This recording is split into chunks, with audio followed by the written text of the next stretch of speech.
Saludos a todos y a todas, sean todos y todas bienvenidos a este espacio de adoración y de predicación de la palabra de nuestro Señor. Sean bienvenidos a este servicio de adoración y, y mi nombre es Pastor Arnaldo Sánchez, pastor de la Iglesia Metodista Unida de Co-op City en el Bronx, en la ciudad de Nueva York. Esperamos que usted se sienta bendecido y bendecida, y nuestra oración es que estas palabras predicadas en este espacio no solo sea una palabra predicada por un ser humano, sino que sea una palabra que, que usted pueda tomarla y entender que detrás de la palabra humana está el Espíritu Santo de Dios, ungiendo esa palabra y dándole palabra a su vida, dándole esperanza. Pero antes de comenzar, quisiera que tuviéramos un momento de oración en esta hora. Señor, en esta hora te damos gracias por tu bondad, por tus cuidados, por tu fidelidad. Y te rogamos, Dios, que nos bendigas, que nos protejas y que nos guardes. Sé con cada hermano y hermana en esta hora. Protégeles, cuídales. Te rogamos, Dios, que sea bendición para ellos. Si están enfermos, que los sanes. Señor, si están lamentando y en duelo por la partida de un ser amado, rogamos, Dios, que seas con ellos y que les ayudes a llevar el dolor, Señor. Te pido, Dios, que si alguno de mis hermanos está, Señor, en alguna necesidad, tú hagas provisión, Señor. Tú hagas el milagro y proveas lo necesario. Te rogamos, Dios, que lo que prediquemos en este espacio, Señor, sea una palabra que vaya más allá de mis pensamientos, más allá de los talentos y dones que tú me has dado, más allá de la ofrenda que yo te doy a ti, Dios. Señor, que sea una palabra que nace de tu corazón y que tiene la intención de llegar a nuestra vida para transformarla. Y te doy gracias, Señor, por tu bondad en el nombre de Jesús. Amén y amén.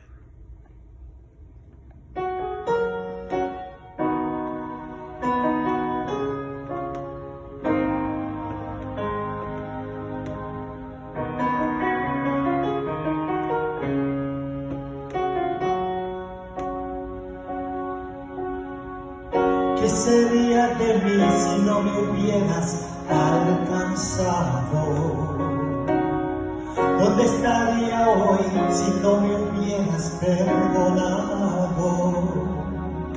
Tendría un vacío en mi corazón, vagaría sin rumbo, sin dirección. Si no fuera por tu gracia y por tu amor.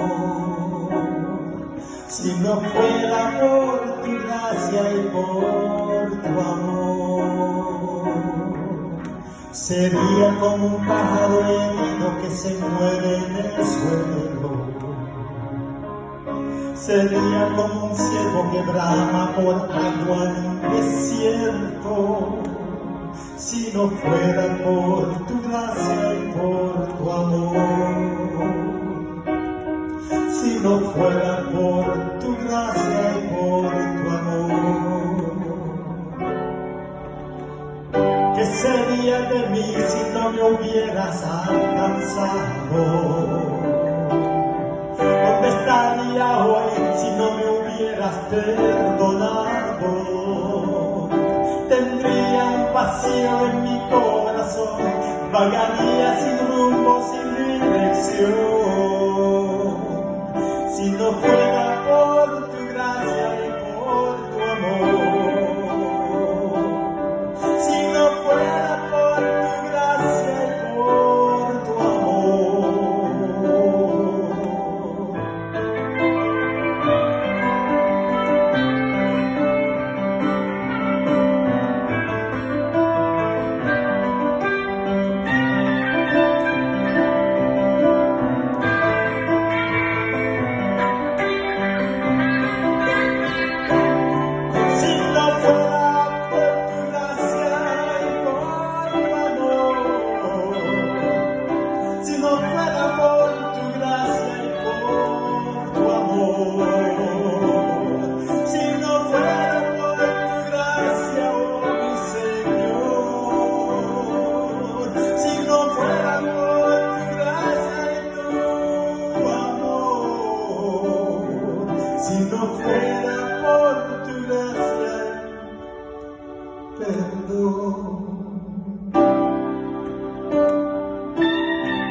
La palabra que vamos a estar estudiando en el día de hoy se encuentra en el capítulo 2 del libro de los Hechos. Capítulo 2 del libro de los Hechos, y vamos a leer los versos 42 al 47. 42 al 47, y leemos la palabra de nuestro Señor en nombre del Padre, del Hijo y del Espíritu Santo. Hechos 2, 42 al 47. Y perseveraban en la doctrina o enseñanza de los apóstoles, en la comunión unos con otros, en el partimiento del pan y en las oraciones. Y sobrevino temor a toda persona, y muchas maravillas y señales eran hechas por los apóstoles.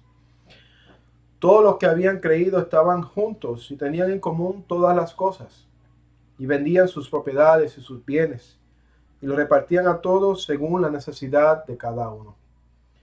Y perseverando unánimes cada día en el templo, y partiendo el pan en las casas, comían juntos con alegría y sencillez de corazón, alabando a Dios y teniendo favor con todo el pueblo. Y el Señor añadía cada día a la iglesia los que habían de ser salvos. Esta es palabra de nuestro Señor para el pueblo de Dios en este momento.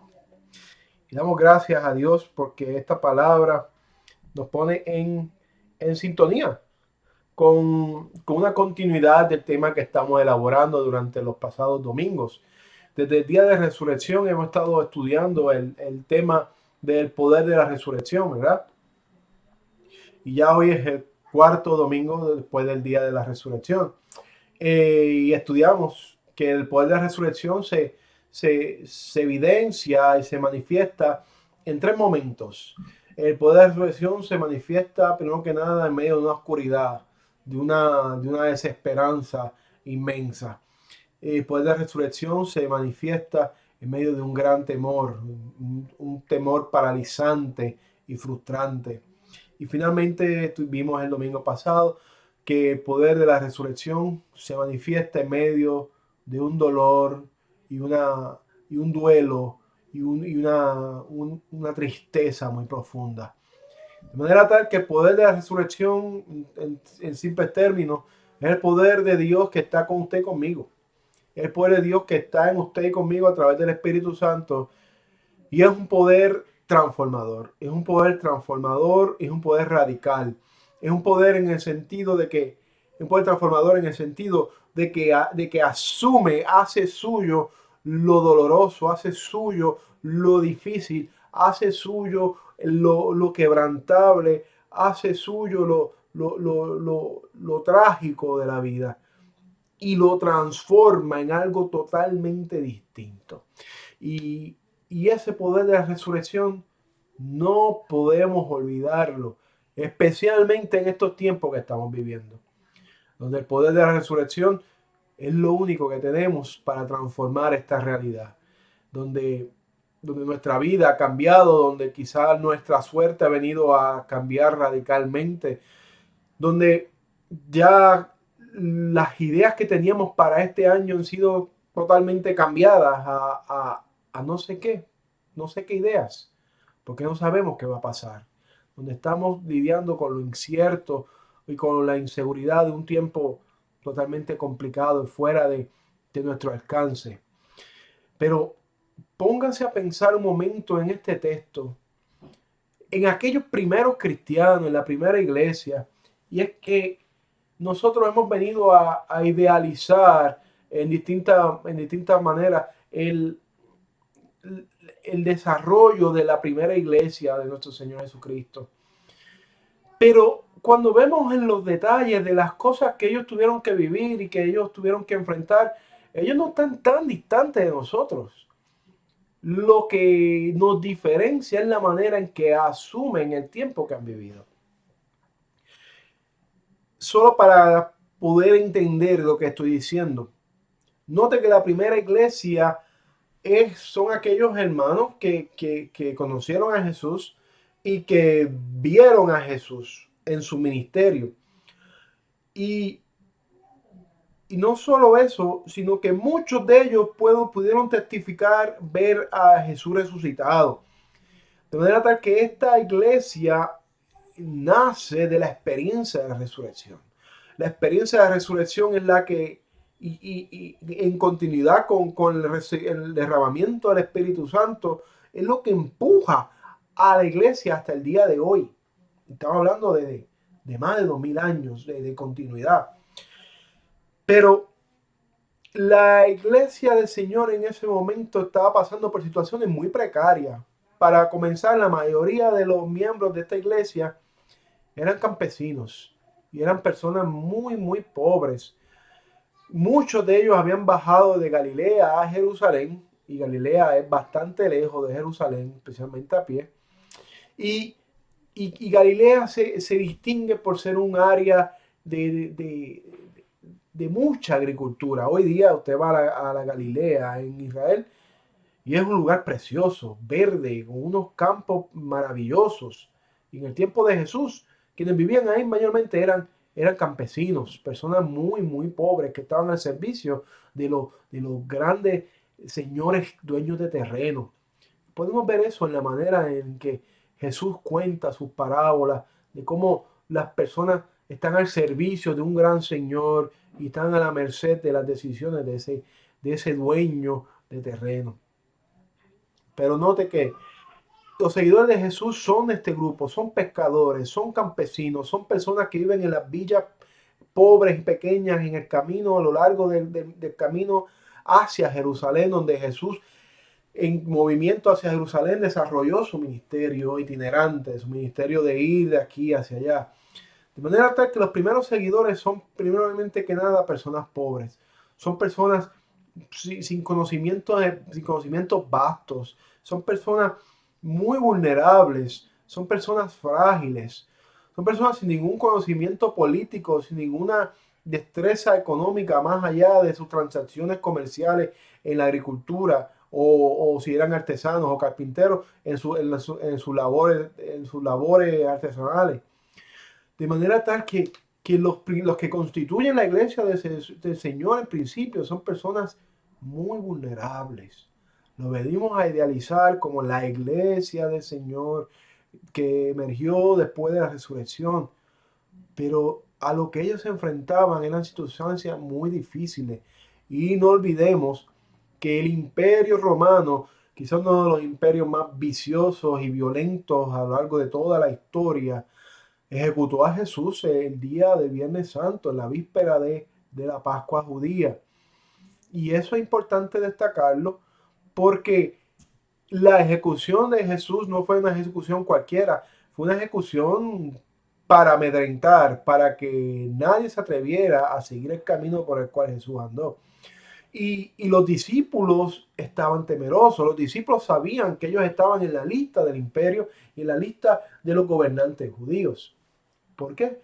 Porque los gobernantes judíos al servicio del imperio romano sabían que este alboroto que podían provocar estos seguidores de Jesús era un problema muy grande para su estabilidad. De manera tal que los discípulos, los primeros cristianos, la primera iglesia, es una iglesia pobre, una iglesia sin conocimientos vastos, sin herramientas políticas ni herramientas económicas. Es una iglesia a la merced de la persecución del imperio romano, a la merced de las decisiones gubernamentales de los judíos. Y una iglesia de personas que no tienen nada en el mundo. Ese es el caldo donde se desarrolla la iglesia primitiva, la primera iglesia del Señor. Y es importante destacar esto porque hoy día nosotros nos estamos enfrentando como iglesia y como pueblo de Dios a una infinidad de dificultades. La primera es que nosotros no nos podemos tocar. No podemos estar cerca ahora mismo. ¿Por qué? Porque podemos contagiarnos sin saberlo. Yo podría contagiarle a algunos de ustedes sin saberlo, ¿verdad? Y nuestra vida corre riesgo, nuestra vida corre peligro. Y y tenemos muchos retos como iglesia. ¿Cómo podemos nosotros seguir la misión de Dios en el mundo? ¿Cómo podemos nosotros continuar el propósito salvífico de Jesús en el mundo? ¿Cómo podemos seguir compartiendo la alegría, la esperanza del Evangelio de Jesús, del Evangelio de comunidad de Jesús en estas circunstancias? Y yo quiero recordarles a ustedes que la primera iglesia cristiana nos recuerda que no importa las grandes dificultades que tú tengas, las grandes dificultades van a ser transformadas por el poder de la resurrección, el poder que está en ti, que no es tuyo porque viene de Dios y te lo da el Espíritu Santo. Es ese poder el que te mueve a hacer la voluntad de Dios en la tierra, no importa qué circunstancia pase. Quisiera compartir un recordatorio, una historia que está en nuestra Biblia y que es importante y que la leemos como si fuera nada importante. Pero recuerda cómo en el relato del huerto del Edén, cuando Dios forma al hombre y lo planta junto a Eva en aquel jardín, Dios siembra dos árboles en medio de ese jardín, el árbol de la vida y el árbol del conocimiento del bien y el mal. Y esos dos árboles se ha escrito infinidad de cosas. Pero lo que no podemos olvidar es que son dos símbolos poderosos los que hay en ese jardín y representados en esos árboles. Son dos símbolos de la vida misma y el símbolo del conocimiento del bien y el mal, que no es otra cosa que una contradicción. ¿Cómo un árbol puede darme un fruto que me permita conocer tanto el bien como el mal? Lo interesante es que nos enfocamos en uno, pero la realidad es que los dos árboles trabajan en conjunto, porque la realidad que nos damos cuenta, especialmente en este tiempo, es que la vida se hace más fuerte y más brillante y más resplandeciente cuando estamos rodeados de muerte. Note cómo nosotros cuando estamos en un funeral de un amigo, un familiar o alguien que hemos conocido, es que podemos empezar a darnos cuenta del valor de la vida de ese que falleció. Y podemos empezar a darnos cuenta de cómo esa vida satisfacía muchas cosas en nuestra vida, cómo influenciaba muchos aspectos de nosotros, cómo tocaba muchas fibras en nuestra humanidad y cómo el mundo ya no es igual, cómo el mundo ha dejado de ser lo que era porque esa persona ya no está. Y lo otro, de esta metáfora de los árboles, la vida, el conocimiento del bien y el mal, se prescinde otra realidad. Y es que en medio de esas fuerzas grandes, el bien y el mal, lo incierto, lo que no conocemos, en medio de esas circunstancias duras, poderosas y difíciles, se destaca y se desarrolla la vida humana. De manera tal que la vida humana, ese regalo de Dios que sin el cual nosotros no podríamos ser capaces de hablar o testificar de un Dios amoroso o de un Dios compasivo, porque es en la vida que hemos venido a conocer a Dios. Sin la vida y no podríamos percibir los cuidados que Dios tiene.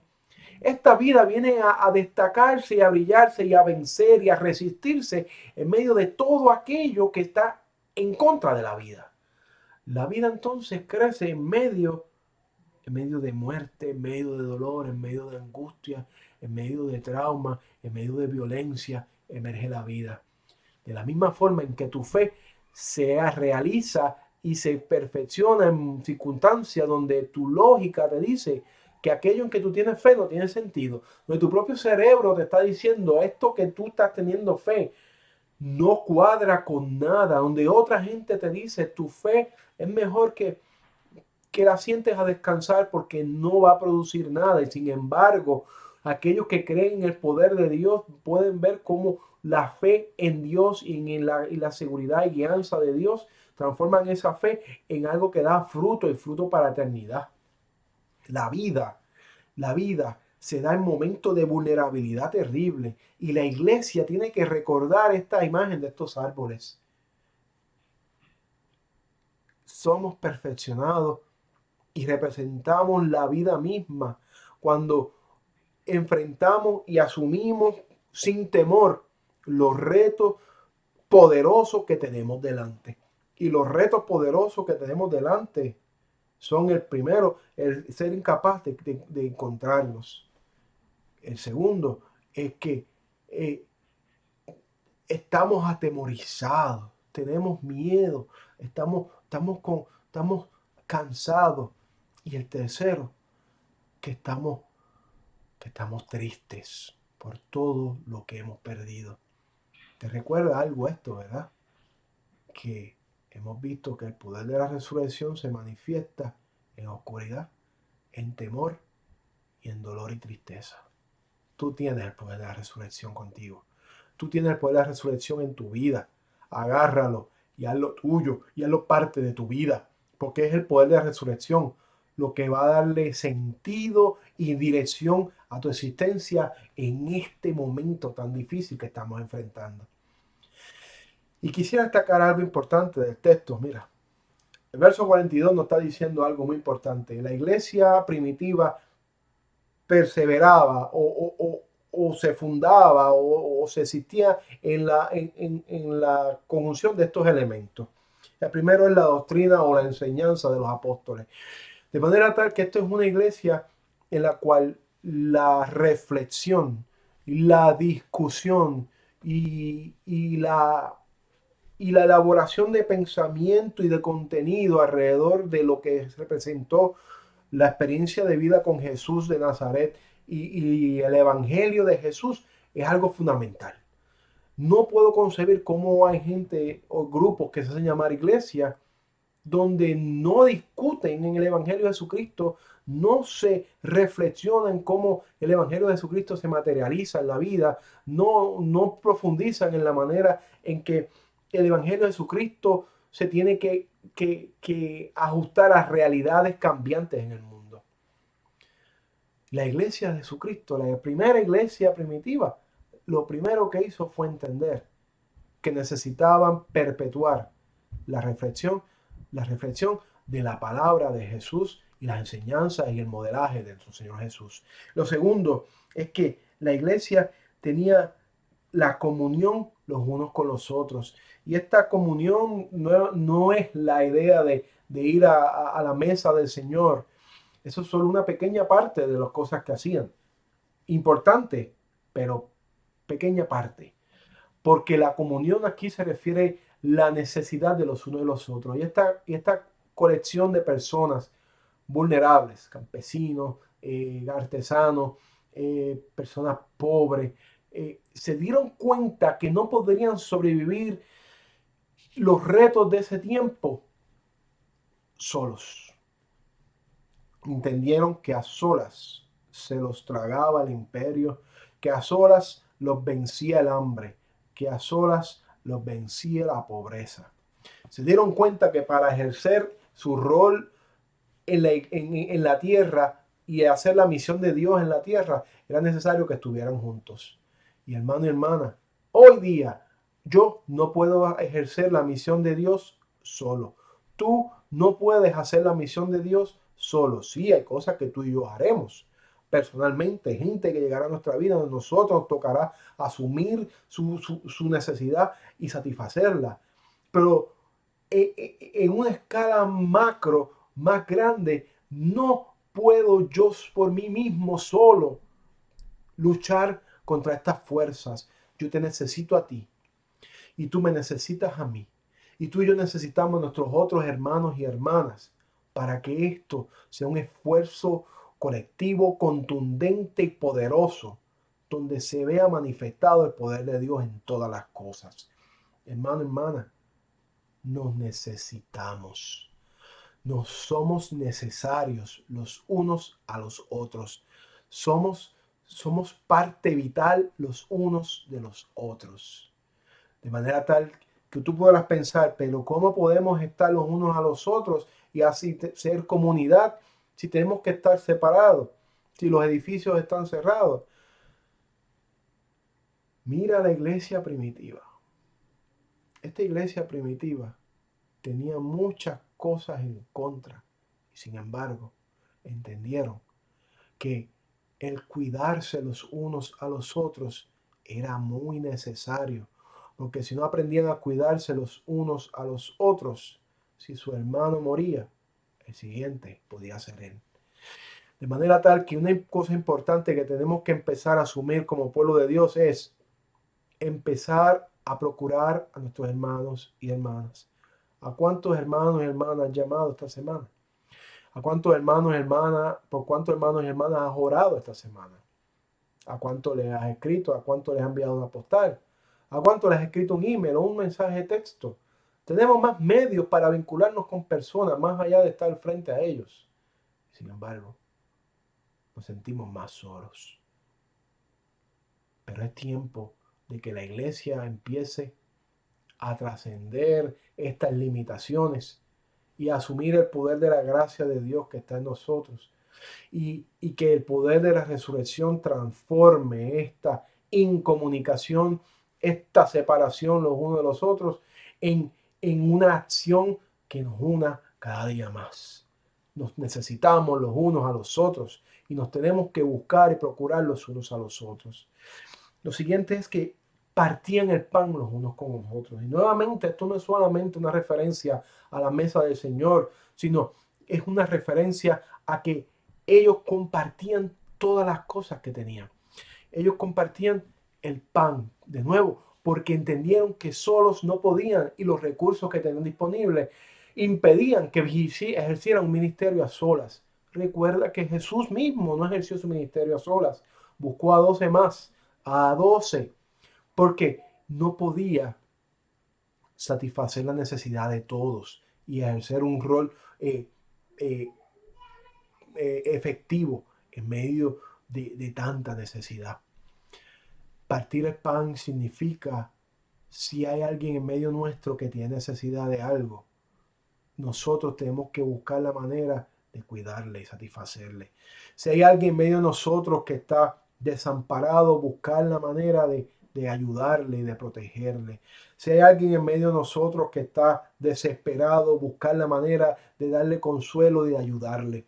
Partir el pan representa entender y darnos cuenta que el mundo no termina en mí, sino que más allá de mis necesidades hay otros necesitados.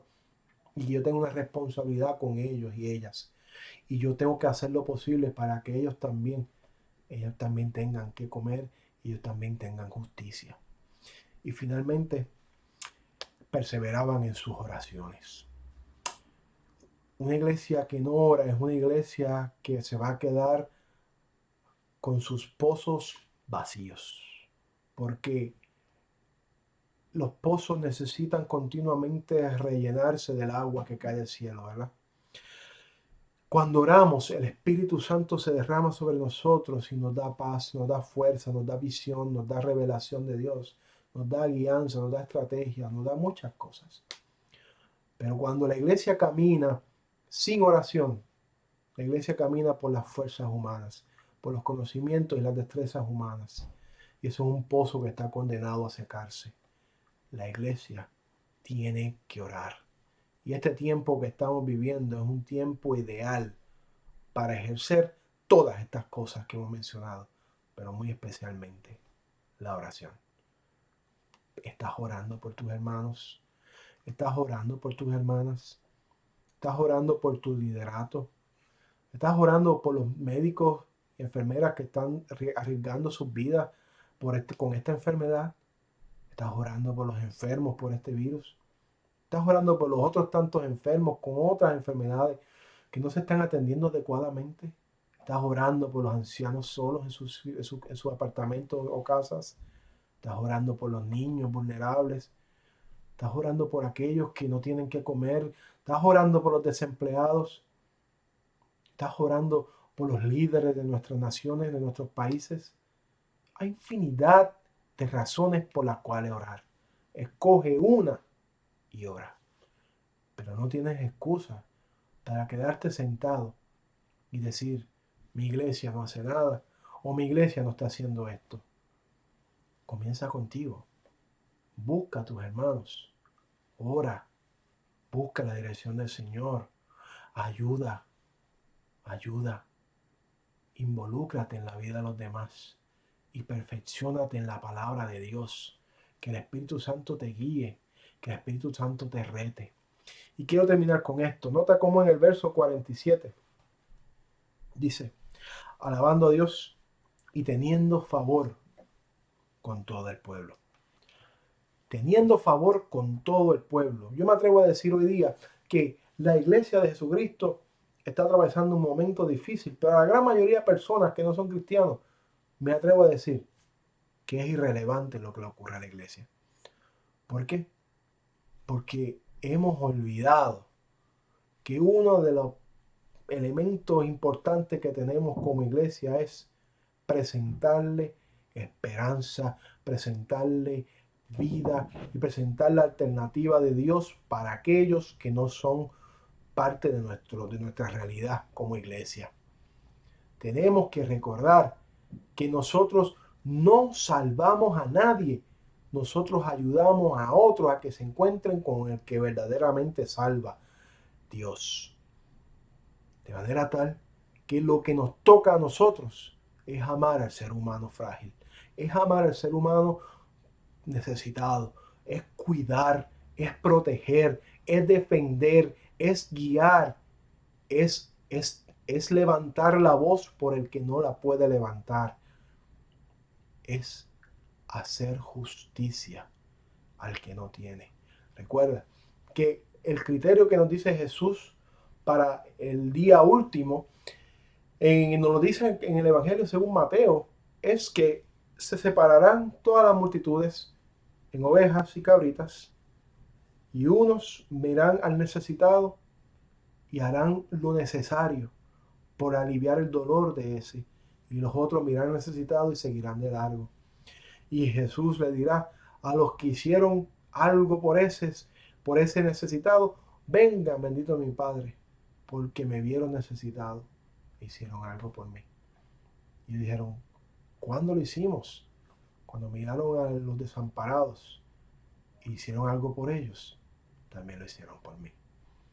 Iglesia, hay muchos desamparados afuera, hay muchos sufrientes afuera, hay muchos heridos afuera. Y es tiempo de sentarnos a meditar, a discutir y a buscar la guianza del Espíritu para buscar la manera de aliviar el dolor del mundo, de aliviar el dolor de Jesús entre los que sufren. Que esta palabra sea palabra de esperanza para ti, que sea palabra de vida para tu vida. Esta es palabra de Dios para el pueblo de Dios. Señor, en esta hora te ruego que bendigas a mis hermanos y mis hermanas y que les guardes y les protejas. Que seas tú guardándoles y guiándoles en todo momento, y te pido sobre todo tu paz. Guíales, Señor, para hacer tu voluntad. Aquí estamos, Señor, para que nos uses como tú bien entiendas que debemos ser usados, Señor. Te damos gracias por tu palabra. En el nombre de Jesús. Amén. Y amén. Muchas gracias a todos y a todas por haber estado con nosotros, y rogamos a Dios que esta palabra sea de vida para tu vida. Si así deseas, por favor, puedes compartir este video con tus familiares y amigos para que también ellos reciban bendición a través de la palabra predicada en él. Recordamos que estamos aquí para ustedes, y cualquier petición o necesidad que ustedes tengan pueden dejarla en sus comentarios y dejarnos saber, o un mensaje privado, y estaremos orando por ustedes y sus necesidades. Y gracias nuevamente por su audiencia. Dios les bendiga y les guarde en todo momento. Paz para ustedes. Dios les bendiga.